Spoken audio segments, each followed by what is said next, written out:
साथियों, the freedom में आपका स्वागत है। मैं सुधीर। साथियों, हम लोग देख रहे हैं खास श्रृंखला जिसका नाम है भगत सिंह का मुकदमा। सुप्रसिद्ध लाहौर षड्यंत्र केस के नाम से जो मुकदमा चला था उस पर केंद्रित है यह श्रृंखला। और पिछले वीडियो तक हम लोगों ने 8 जुलाई 1930 तक की गवाहियां देखी थी। स्पेशल ट्रिब्यूनल में यह मुकदमा चल रहा है। आगे की गवाही, आगे की कार्यवाही हम लोग देखते हैं अदालत में क्या होता है। 9 जुलाई को फिर से अदालत बैठती है, स्पेशल ट्रिब्यूनल की कार्यवाही शुरू होती है और हमेशा की तरह सभी क्रांतिकारी अनुपस्थित थे। जो भी इस मुकदमे के अभियुक्त थे वो अदालत में नहीं आए। उनकी तरफ से कोई वकील भी नहीं है। जज हैं, जो 3 जजों का पैनल बनाया गया था वो तीनों जज हैं। और फिर जो सरकारी गवाह हैं, पुलिस इंस्पेक्टर जो इस मुकदमे की सुनवाई के लिए तैनात किया गया है वो मौजूद है। और इसके अलावा बाकी कोई अभियुक्तों की तरफ से नहीं है। 9 जुलाई की कार्यवाही जब शुरू होती है तो दोनों जेल के जेलर, पोस्टल इंस्टीट्यूट और लाहौर सेंट्रल जेल के जो असिस्टेंट जेलर हैं दोनों के, वो आते हैं और बताते हैं कि अभियुक्तों ने आने से मना कर दिया उन्हें जब हमने कहा। ये रोज का लगभग रूटीन था इतना। और उसके बाद फिर जो तीनों जज हैं वो एक आदेश सुनाते हैं कि अगले दिन मतलब 10 जुलाई को सुबह 10 बजे तक के लिए अदालत की कार्यवाही स्थगित की जाती है। और यह आदेश दिया जाता है कि सभी अभियुक्तों को अदालत में हाजिर करें। इसके साथ ही 9 जुलाई की कार्यवाही खत्म हो जाती है। 9 जुलाई को कुछ खास नहीं होता है। 10 जुलाई को अदालत की कार्यवाही फिर से शुरू होती है। फिर वही चीज कि सभी अभियुक्त अनुपस्थित हैं। सभी अभियुक्त मतलब 18 अभियुक्त अभी इस मामले में हैं और सभी 18 अभियुक्त अनुपस्थित हैं। सिर्फ अदालत में सरकारी जो वकील हैं, जो जज हैं स्पेशल ट्रिब्यूनल में, वो हैं। और फिर सुनवाई शुरू होती है। लेकिन 10 जुलाई की सुनवाई जो है वो ऐतिहासिक है। 10 जुलाई को चार्जशीट तैयार किया गया क्रांतिकारियों के खिलाफ और कुछ क्रांतिकारियों को रिहा किया गया, कुछ को इस केस से हटा करके सजा भोगने के लिए भेज दिया गया। हम लोग देखते हैं कि किस तरह से 10 जुलाई 1930 को ये कार्यवाही शुरू होती है अदालत की। अदालत में उपस्थिति अनुपस्थिति की औपचारिकता जब पूरी हो जाती है तो पहला आदेश जो जारी करता है ये स्पेशल ट्रिब्यूनल, इसमें यह है, उस आदेश में लिखा जाता है कि हमने गवाहियां जो आज तक लिखी हैं, देख ली हैं और हम इस नतीजे पर पहुंचे हैं कि अभियुक्तों में से आज्ञाराम उर्फ मास्टर जी और सुरेंद्रनाथ पांडे उर्फ स्टोन के विरुद्ध कोई दोष सिद्ध नहीं हो रहा है। इस हिसाब से हम आज्ञाराम उर्फ मास्टर जी और सुरेंद्रनाथ पांडे उर्फ स्टोन को रिहा करते हैं। देखिए, 10 जुलाई का मुकदमा शुरू हो चुका है। 10 जुलाई में सबसे पहले अदालत ने सुरेंद्रनाथ पांडे और आज्ञाराम को रिहा कर दिया गया। अब ये जो अभियुक्त बचे हैं 18, उसमें से अब 16 बचे। अभी और आगे कार्यवाही देखिए।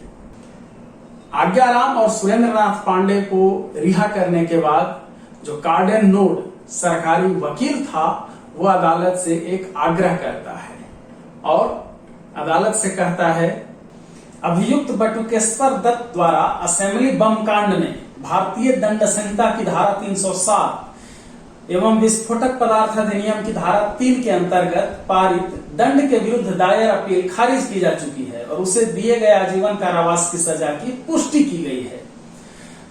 क्राउन प्रतिशोधी होने या इस आरोपी पर उन आरोपों पर मुकदमा चलाने की इच्छा नहीं रखता है जो ट्रिब्यूनल द्वारा इस केस में उस पर ऐसे किसी अपराध का आरोप तय नहीं किया जा सकता है जिसमें आजीवन काले पानी की सजा हो और न ही आगे के मुकदमे पर सार्वजनिक समय और धन बर्बाद करने की इच्छा रखते हैं। इसलिए अभियोजक के रूप में मैं वर्तमान मुकदमे के आरोपी बटुकेश्वर दत्त के खिलाफ मुकदमा वापस लेने के लिए अदालत से सहमति मांगता हूँ। इसका मतलब कि कार्डेन नोड सरकारी वकील अदालत से कह रहा है कि बटुकेश्वर दत्त को पहले ही आजीवन कारावास की सजा हो चुकी है और हाईकोर्ट से सजा की पुष्टि हो चुकी है। और अब जो ये अदालत है इसमें कोई भी ऐसा आरोप नहीं बनता है कि बटुकेश्वर दत्त को आजीवन काला पानी या उससे अधिक कुछ माने बड़ा कोई भी सजा हो सकती है। तो मान लेते हैं कि बहुत अधिक सजा अगर होगी तो आजीवन कारावास की सजा होगी और उसे वो सजा ऑलरेडी पहले ही सुनाई जा चुकी है।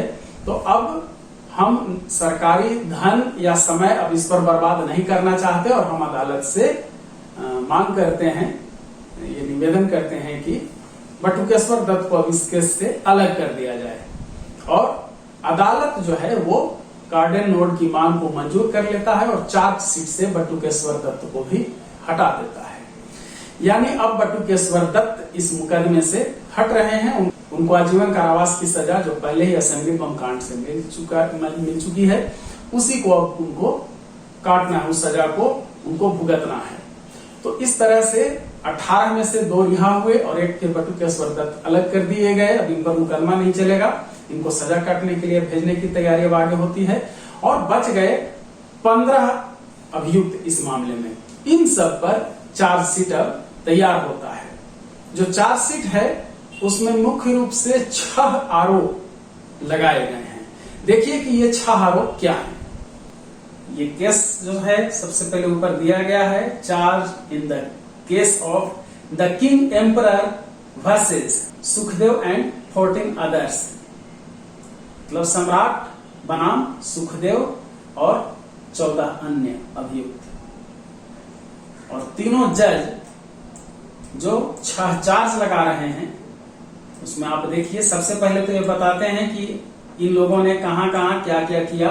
उस हिसाब से ये कहते हैं कि 1924 से लेकर के 1929 के बीच ये लाहौर, अमृतसर, फिरोजपुर और दूसरी जगहों पर जो पंजाब में है, और इसके अलावा दिल्ली, फिर आगरा, सहारनपुर, इलाहाबाद, बनारस और दूसरी जगह जो संयुक्त प्रांत में है, जो अब उत्तर प्रदेश कहलाता है, और फिर बेतिया और अन्य दूसरी जगह जो बिहार और उड़ीसा में है, और फिर कलकत्ता और दूसरी जगह जो बंगाल में है। इन सब ने कांड किए हैं, मतलब अपराध किए हैं। और क्या क्या अपराध किए हैं देख लीजिए। पहला अपराध है हथियार और गोला बारूद रखना तथा बिना लाइसेंस वाले हथियार लेकर घूमना। दूसरा, हत्या करना और हत्या का प्रयास करना। तीसरा, लूटमार करना और डकैती डालना। चौथा, विस्फोटक सामग्री बनाना, रखना और इनसे विस्फोटक सामग्री बरामद होना।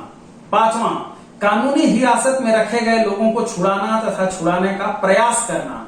और छठा, भारत के महामहिम सम्राट के विरुद्ध युद्ध छेड़ना और युद्ध छेड़ने का प्रयास करना। फिर इन्हीं अपराधों के बारे में और विस्तृत ढंग से अदालत ने चर्चा की है चार्जशीट में। और फिर बनाया गया है शेड्यूल, इन जो भी ये अभियुक्त हैं उनका। शेड्यूल ए में आप देख सकते हैं कौन कौन लोग रखे गए हैं जिन पर ये सब चल रहा है। पहला, सुखदेव उर्फ दयाल उर्फ स्वामी उर्फ विलेजर। दूसरा, किशोरीलाल रत्तन उर्फ देवदत्त रत्तन उर्फ मस्तराम शास्त्री। तीसरा, देशराज। चौथा, प्रेमदत्त उर्फ मास्टर उर्फ अमृतलाल। पांचवा, जयदेव उर्फ हरिश्चंद्र। छठा, शिव वर्मा उर्फ प्रभात उर्फ हर नारायण उर्फ राम नारायण कपूर। सातवां, गया प्रसाद उर्फ डॉक्टर BS निगम उर्फ रामलाल उर्फ रामनाथ उर्फ देश भगत। आठवां, महावीर सिंह उर्फ प्रताप। नौवां, भगत सिंह। 10, अजय कुमार घोष उर्फ निग्रो जनरल। 11, जतिन सान्याल, कोष्ठक में है जतिन्द्र नाथ सान्याल। 12, विजय कुमार सिन्हा उर्फ बच्चू। 13, शिवराम राजगुरु उर्फ एम। 14, कुंदन लाल उर्फ प्रताप उर्फ नंबर 1। कमलनाथ त्रिवेदी उर्फ कमलनाथ तिवारी। और उसके बाद तीनों जजों का हस्ताक्षर है। इसके अलावा एक शेड्यूल बी भी बना है जो इस केस में, यानी लाहौर षड्यंत्र केस जो चल रहा है उसमें जो फरार बताए गए हैं उन 6 अभियुक्तों को इसमें शामिल किया गया है शेड्यूल बी में। ये सभी ख्याल रहे अदालत की नजर में फरार हैं। 1, भगवान दास उर्फ गुंठला। 2, चंद्रशेखर आजाद उर्फ पंडित जी उर्फ सीताराम।